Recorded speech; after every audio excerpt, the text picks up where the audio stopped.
നേരം പരപര വെളുക്കുന്നേ ഉള്ളൂ കേട്ടോ. നമുക്ക് നല്ലൊരു സുഖമാണ് നേരത്തെ എഴുന്നേൽക്കുന്നത്. ഒരു 5 മണിക്കൊക്കെ എഴുന്നേറ്റ് ഇങ്ങനെ എന്താ പറയുക, റോഡിലോട്ടൊക്കെ നോക്കി നിൽക്കാനായിട്ട് നല്ലൊരു സുഖമാണ്. അപ്പോൾ രാവിലെ ഗ്രീൻ ടീ ഇല്ലാതെ പറ്റില്ലല്ലോ. എനിക്ക് കേട്ടോ, നിങ്ങൾക്ക് കോഫി ആയിരിക്കാം, ചായ ആയിരിക്കാം. അപ്പോൾ ഞാൻ രാവിലെ തന്നെ ഒരു മറ്റേ ഗ്രീൻ ടീ ഒക്കെ ഇട്ട് കുടിച്ച് പിന്നെ ഒന്ന് ചെടിത്തോട്ടത്തിലേക്ക് ഇറങ്ങി ഈ ചെടികളുടെയും പൂക്കളുടെയും ഒക്കെ ഭംഗി ആസ്വദിച്ച് നിൽക്കാനും അവരോട് ചെറിയൊരു തലോടലൊക്കെ ആയിട്ട് നിൽക്കാനായിട്ട് നല്ലൊരു രസമാണല്ലേ. പക്ഷേ എപ്പോഴും ഒന്നും ചെടികൾ മെയിൻറ്റെയിൻ ചെയ്യാനൊന്നും എനിക്ക് പറ്റാറില്ല. പക്ഷേ മാക്സിമം പറ്റുകയാണെങ്കിൽ നമ്മൾ ചെടികളൊക്കെ മെയിൻറ്റെയിൻ ചെയ്ത് നമ്മുടെ കുറച്ച് നേരമെങ്കിലും ചെടികളുടെ ഉള്ളിൽ ചിലവഴിക്കാൻ ശ്രമിച്ചാൽ അതൊരു പ്രത്യേക ഒരു സുഖം തന്നെയാണ്. അപ്പോൾ ഞാൻ എൻ്റെ വീട്ടിലുള്ള വളരെ കുറച്ച് ചെടികളുള്ളൂ. ആ ചെടികളുമേ ഇട്ട് തലോടിക്കൊണ്ടിരിക്കുകയാണ്.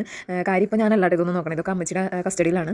അമ്മച്ചി വളരെ ഡിസൈനിങ്ങും ഭംഗിയൊക്കെ ആയിട്ട് അമ്മച്ചിക്ക് പറ്റാവുന്ന രീതിയിൽ ഒക്കെ ചെയ്യുന്നുണ്ട്.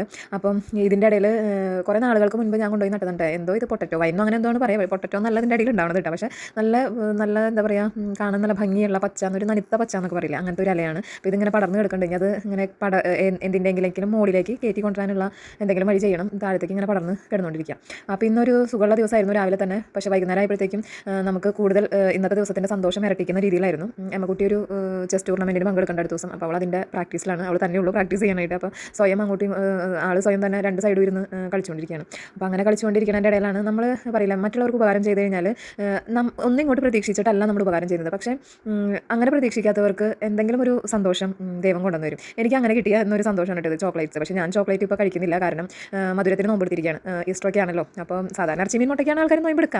ഈ പ്രാവശ്യം ഞാൻ എന്ത് ചെയ്തു, മധുരത്തിന് കൂടി നോമ്പെടുക്കാമെന്ന് വിചാരിച്ചിട്ട് അങ്ങനെ മധുരത്തിന് നോമ്പെടുത്തു. അപ്പോൾ അതിലുള്ള ചോക്ലേറ്റുകളൊന്നും എനിക്ക് കഴിക്കാൻ പറ്റിയിട്ടില്ല. പിന്നെ എനിക്ക് ഗിഫ്റ്റ് തന്നവർ ഈ ചോക്ലേറ്റിൻ്റെ ഒരു പാക്കറ്റും അതുപോലെ തന്നെ ഒരു റംദാൻ കിറ്റ് പോലെ ഈ കാണുന്ന ഒരു ബോക്സും തന്നായിരുന്നു കേട്ടോ. അപ്പോൾ ഇതിലുള്ള സാധനങ്ങളൊക്കെ ഞാൻ കഴിക്കും, കാരണം ഫ്രൂട്ട്സിൻ്റെ മധുരമൊക്കെ കഴിക്കാറുണ്ട്. പക്ഷേ ഈന്തപ്പഴം കഴിക്കുന്നില്ല.